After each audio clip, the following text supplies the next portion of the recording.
The SEC is copying the Big Ten's future, and the funniest part is watching the national media suddenly decide the idea is now smart that there's an SEC logo attached to it. Because when the Big Ten was exploring the massive investment structure with UC Investments, the conversation got reduced to a lot of people using one scary phrase: private equity. They were talking about how the Big Ten is selling out. Well, when LSU does it, it's all about proposed sports funding plan, according to ESPN. But private equity is taking over when the Big Ten does it. No, LSU is just working with their top donors on it, apparently, when they do it. Except UC Investments is not a private equity firm. If you were watching this channel when we were going over all of that, this was never a straight private equity deal. It is the investment arm tied to the University of California Systems. The proposal was to create Big Ten enterprises, move conference-wide media rights and sponsorship assets into the entity, and give UC Investments a minority stake in exchange for billions of dollars in capital. You can dislike the deal all you want. Michigan did, USC did. That's fine. There's a lot of things you could dislike about the deal, but straight lying about it just can't be accepted. There were legitimate questions about the length, the grant of rights, governance, and whether giving up future revenue was worth the upfront cash. But the Big Ten is selling itself to private equity that you would see in titles and headlines and stuff like that was always a way too oversimplification of what's going on. And now LSU is sitting in the Louisiana governor's mansion talking to its biggest donors about a new financial structure that, according to the reporting, looks a whole lot more like Michigan State and what they're doing than anything else. So in this episode of the Big Ten Huddle presented by FanDuel, I want to explain why the SEC suddenly seems interested in ideas the Big Ten was mocked for exploring, why Michigan State may have gotten ahead of LSU here, and why the next Big Ten versus SEC arms race may be about who actually has deeper financial machines, who actually can generate more revenue and more money for their actual programs. Here's what's actually happening. All right, let's go kind of deeper into this. LSU brought some of its biggest donors together to hear about a new revenue model for athletics, and according to the reporting we have right now, it's not finalized yet. And that matters. It's not done yet, so we don't know exactly what it's going to be. This is not me telling you LSU signed some completed private equity deal. Reporting has specifically pushed back on that characterization, which they would have when the Big Ten did it, but that's okay. Whatever. They hate us. It is what it is. What appears to be taking shape is something closer to an investment vehicle. Money goes to a separate structure connected to LSU athletics. That structure can invest and generate returns, and the goal is recurring revenue instead of asking the same people to donate another pile of money year after year after year. Sound familiar? Well, it should, because Michigan State it's actually already created the Spartan Ventures system there. Michigan State officially launched Spartan Ventures as a separate nonprofit cooperation designed to handle commercial operations with more flexibility. Greg and Don Williams put $100 million into an entity connected to that structure. Michigan State is taking private sector logic, investment, recurring revenue, and commercial flexibility and applying it to college athletics. And Greg Williams reportedly in the room while LSU was presenting its financial future. Come on. I mean, at some point, we are allowed to laugh a little bit at all these things going on and how different the reporting, the national media is between the SEC and the Big Ten. This has to be one of the biggest gotchas that we've ever seen in the history of the reporting of the two leagues. For years, college football culture trained us to think the SEC had all the money advantages because the SEC had the crazy boosters and everything else, oil money, car dealership money, construction money, and that model worked when donors were mostly funding facilities, coaches, and recruiting extras. But now you are paying players directly. You have NIL, you have huge coaching buyouts, you have bigger front offices, you have staffs that look increasingly more like NFL organizations. And which of these conferences has more of their schools in NFL-like cities?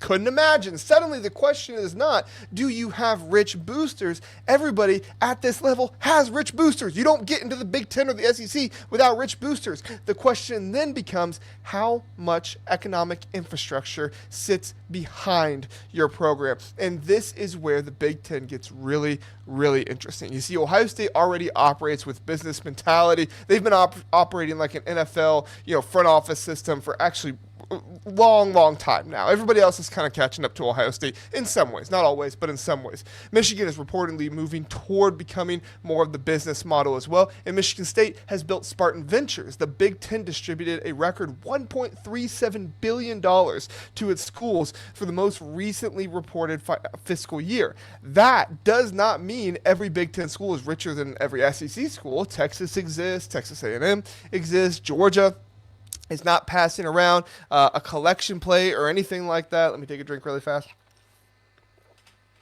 But the old idea that Southern football passion automatically equals an unbeatable financial advantage, I think that idea is just straight dying right now, and the national media is going to have a hard time with it. Passion is not the same thing as, scalable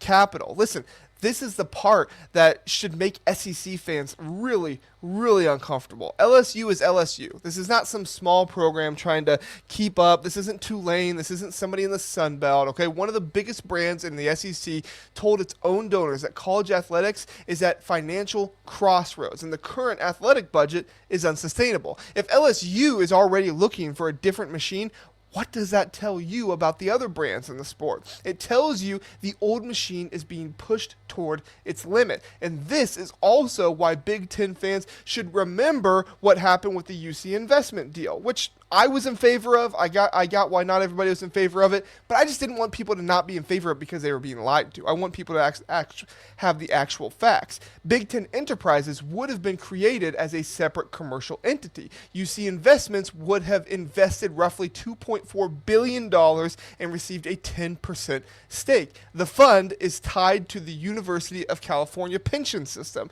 It is not a traditional private equity company swooping in, buying the conference, and flipping it 5 years later and getting rid of marching bands and everything else. Like that's not what was going on. Again, this does not automatically make the proposal good. It just gives context into not the national narrative that was out there before. There were real reasons to debate it, but if the only thing somebody tells you is Tony Petitti wants to sell the Big Ten to private equity, you were not getting the whole story. You were not getting the truth. And that's the problem right now in college football media, is that you're getting lied to, or people are just ignorant and they're writing stories. One of the two, and both aren't great.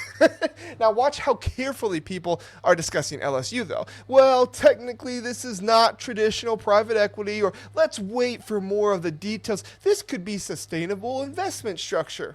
Yeah, correct. And you could have been saying the same thing about the Big Ten when they were doing their UC investment deal. This is exactly the level of nuance that we should have had for the first time for the Big Ten. You do not get to turn every Big Ten business experiment into a horror movie and then suddenly discover financial vocabulary when an SEC school tries to, something similar. And that is why reliable conference-focused media matters. National outlets cover everything, and many do excellent work. I'm not trying to take shots at here at anybody in particular, but they are not spending every day asking, what does this actually mean for the Big Ten? Here at the Big Ten Huddle, we are. At the Big Ten Huddle, we are actually looking into it. You see, the words private equity gets clicks.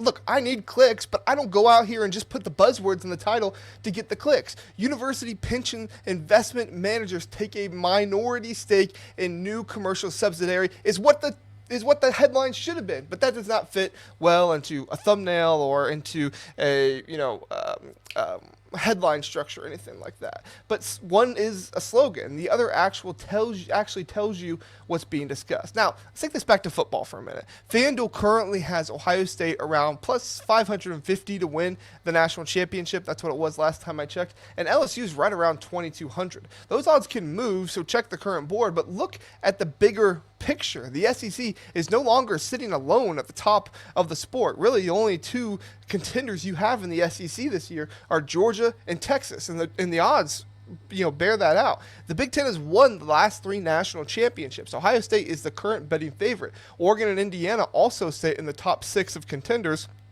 I believe Oregon's the top 3. I think they're right behind Notre Dame right now. And while the national conversation spent years acting like the Big Ten needed to become more like the SEC, the financial conversation is starting to look like the SEC may need to borrow some ideas from the Big Ten. Wow, shocker. Who would have thought that? Michigan State builds an investment-oriented commercial structure. LSU explores something very similar. Ohio State, they operate like a business. They operate like their own NFL entity. Michigan starts talking about becoming more like that as well. Shocker, because these programs are seeing what needs to happen ahead, or have already seen it, are doing it. The Big Ten explores turning its commercial rights into a separate enterprise with institutional investment. And suddenly, the slow old Midwest Conference looks pretty forward-thinking and pretty quick above the SEC, if you ask me. Now, not every idea will work. The Big Ten's UC proposal stalled. Spartan Ventures still has to prove itself, and LSU has not finalized its model. But there are different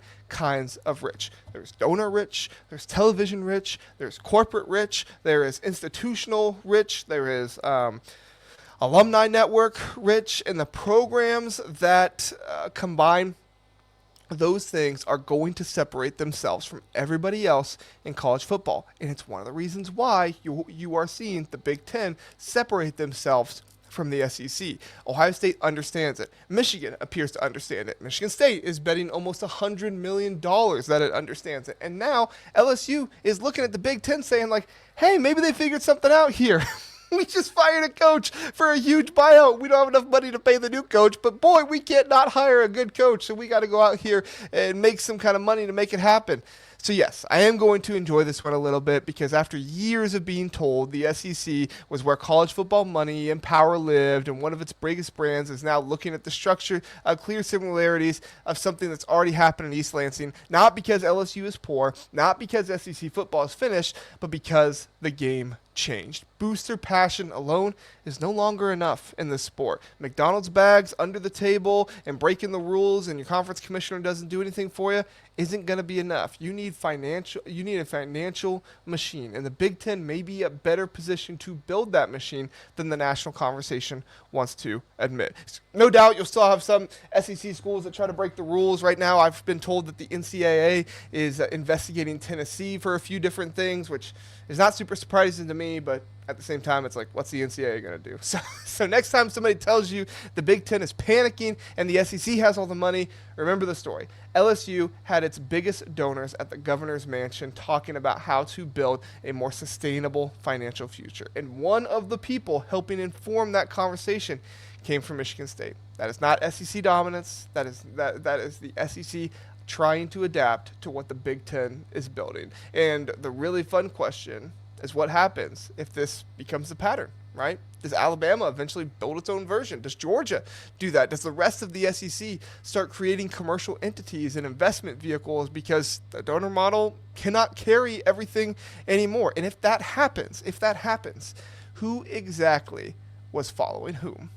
If you want Big Ten coverage that actually slows down, checks the structure, and tells you what's actually going on with the story, and doesn't just try to deliver you clickable headlines of things like that. Yes, we do try to give you a little bit of an enticing thing from every now and then, but we're not just going to put private equity in there. Subscribe to the Big Ten Huddle and tell me in the comments, is LSU's move proof that Michigan State and the Big Ten were ahead of the curve, or is this just where every major program was eventually going anyway? Thanks for listening and watching. We'll see you next time on the Big Ten Huddle. Have a good one.